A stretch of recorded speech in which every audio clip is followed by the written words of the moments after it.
یہ دور ہے اجتماعیت کا دور، یہ فرد کا دور نہیں ہے، یہ انڈیویجول کا دور نہیں ہے، یہ سٹرکچر کا دور ہے، یہ اداروں کا دور ہے۔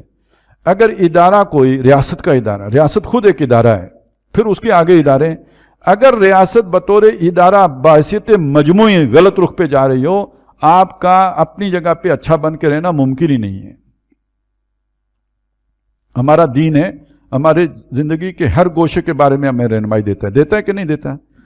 صرف استنجا کرنا سکھاتا ہو، نمازیں پڑھنا سکھاتا ہو تو پھر تو بات ہو رہے ہیں۔ اگر اس نے زندگی کے تمام شعبہ جات کے بارے میں ہمیں رہنمائی دی ہے تو اس کا مطلب ہے کہ ہمارا زندگی کے دین زندگی کے تمام گوشوں پر محیط ہے۔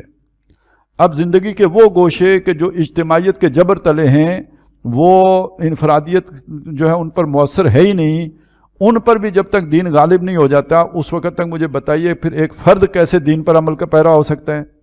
ممکن ہی نہیں ہے اس کے لیے۔ لہٰذا نبی صلی اللہ علیہ وسلم کی مقصد بعثت میں یہ چیز شامل رکھی گئی، اگرچہ کہ اس دور میں دین پر عمل اپنے پورے سٹرکچر کو ٹھیک کیے بغیر بھی ممکن تھا، ہمارے دور میں اب ممکن نہیں ہے۔ اور آپ چونکہ رسول تھے تا صبح قیامت، لہٰذا آپ کے ذمہ وہ اس دور میں بھی کام لگایا گیا تاکہ آپ وہ دین کو قائم کر کے دکھا دیں اور ایک پورا سٹرکچر توحید کی بنیاد پر کھڑا کر دیں تاکہ اس کا ہر کل پرزہ اس توحید کا حصہ بن جائے، نیکی کرنا آسان ہو جائے اور برائی کرنا مشکل ہو جائے۔ نہیں تو ایک مشرکانہ سٹرکچر میں، ایک طاغوتی سٹرکچر کے اندر آپ توحید پر عمل پیرا ہو ہی نہیں سکتے۔ آپ کی زندگی کے وہ پہلو جو اجتماعیت سے متعلق ہیں اس میں لازماً گمراہی ہوگی اور برائی ہوگی۔ جیسے آج سود کا معاملہ ہے، آپ جو چاہیں سود سے آپ بچ نہیں سکتے۔ اسی طرح اور بہت سی چیزیں ہیں جن کو ہم کھولیں تو بہت سارا وقت لگ جائے۔ موٹی بات یہ سمجھ لیجئے، اس کے بغیر آپ کا جو ہے انفرادی عبادت کے تقاضے بھی پورے نہیں ہو سکتے۔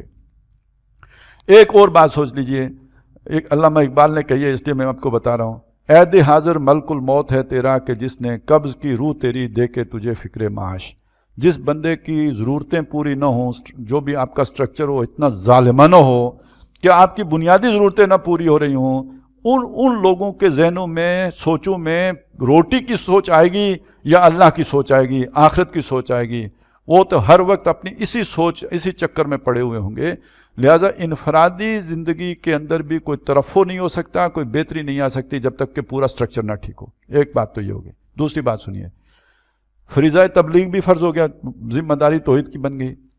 آج کے دور میں مؤثر تبلیغ ہو ہی نہیں سکتی جب تک کہ پورا ریاست کا ادارہ آپ کے تابع نہ ہو، وہ تبلیغ کا حق نہ ادا کر رہا ہو۔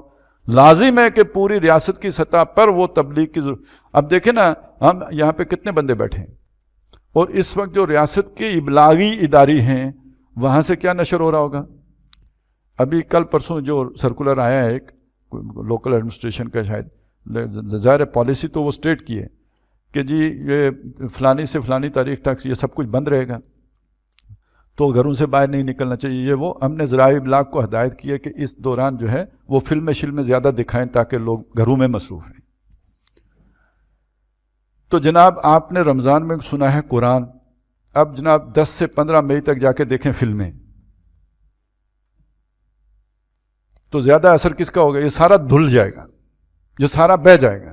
میں نے ایک موٹی بات بتائی۔ اچھا، پھر اگلی بات سوچیں کہ نبی صلی اللہ علیہ وسلم کا جو مشن ہے وہ صرف کسی مسلمان علاقوں تک محدود ہے یا ساری دنیا تک وسیع ہے؟ کافۃ للناس بشیرا و نذیرا ہے، یہ باقی دنیا تک پیغام کس طرح پہنچ سکے گا؟ ہم تو نہیں پہنچا سکتے۔ یہ تو پوری ایک ریاست کا ادارہ جب تک اس کے لیے نہ مختص ہو یہ ممکن ہی نہیں۔ تو سمجھ لیجئے کہ جب آج کے دور میں جب تک ایک ریاست کامل طور پر توحید پر کھڑی نہ ہو جائے اس وقت تک نہ انفرادی طور پر کسی بندے کے لیے کامل بندہ بننا ممکن ہے اللہ کا، اور نہ ہی تبلیغ کا اور شہادت علی الناس کا حق ادا کرنا ممکن ہے۔ ویسے آج سوچئے ہمارا کیا منہ ہے جا کے کسی امریکی کو تبلیغ کریں یا برطانوی کو تبلیغ کریں؟ ان کی قرضوں پہ پلتے ہیں، پھر انہیں ہماری ساری کرتوتیں معلوم ہیں۔ اس کردار کے ساتھ کسی کو ہم کیا اللہ کے دین کی بات کر سکتے ہیں؟ تو اس لیے پوری ایک ریاست کا جو ہے سطح پہ توحید کو قبول کرنا یہ لازم ہے، اور یہ مضمون ہے سورہ شورى کا۔ یہ پورا آپ دیکھیں کس تدریج کے ساتھ لے کے چلیں۔ خود اللہ کے بندے بنو، اللہ ہی سے مانگو، اس کے علاوہ کسی سے نہ مانگو، اللہ ہی کی طرف بلاؤ، اور اس نظام کے اندر زندگی بسر کرو جو پورے کا پورا اللہ کی فرما برداری پر استوار ہو. اور اگر وہ نہیں ہے، جو سٹرکچر ہے اسے توڑو اور اس کی جگہ اللہ کا نظام لے کے آؤ.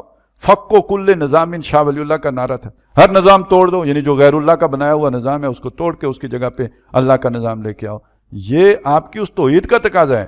اگر آپ ایک ایسے سٹرکچر کا حصہ ہیں جس میں کہ غیر اللہ کا بنایا ہوا وہ سارا کل پرزے ہیں اور اس میں مطمئن زندگی بسر کر رہے ہیں اور اسی میں اپنے لیے گنجائش نکال رہے ہیں پھلنے کی، پھولنے کی، کاروبار وسیع کرنے کی، دنیا بنانے کی، تو اس کا لازمی مطلب ہے کہ آپ اس پر راضی ہیں، راضی برضائے طاغوت ہیں، راضی برضائے غیر اللہ ہیں. تو کدھر گئی آپ کی توحید؟ اور اب لوگ کہتے ہیں جی تعبیر کا صحیح تقاضا تو یہ ہے کہ آپ خود اپنی آخرت بنائیں. بھئی جب تک یہ نہیں ٹھیک کیا جائے گا تو آخرت کیسے بنے گی؟